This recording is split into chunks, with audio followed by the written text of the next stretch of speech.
There is a silent epidemic spreading across the modern world, and almost nobody is talking about it. Loneliness. Not the kind of loneliness where you spend a weekend alone, but the deeper kind. The kind where you feel disconnected even when you're surrounded by people. Many men today are experiencing this quietly. They go to work, scroll through social media, talk to people online, yet still feel isolated.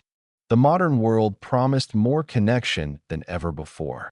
We have social networks, messaging apps, video calls, and endless digital communication. But somehow, real connection feels rarer.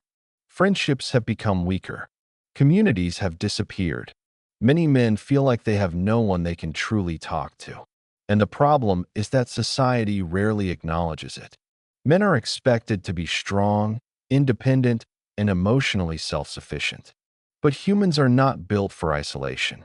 We are built for connection, cooperation, and shared struggle. When those disappear, something inside us begins to feel empty. Yet loneliness is not a life sentence. It is a signal. It is telling you something important. That real connection must be built intentionally. Strong friendships don't appear automatically anymore. They require effort, shared goals, shared struggles, shared experiences. The solution is not more scrolling, more entertainment, or more distractions. The solution is building real life again, joining communities, training together, learning together, creating something together. Because the strongest men in history were never alone. They were part of tribes, brotherhoods, and teams.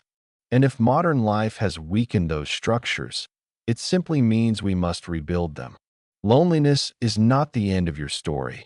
It is the beginning of rebuilding connection in a world that desperately needs it.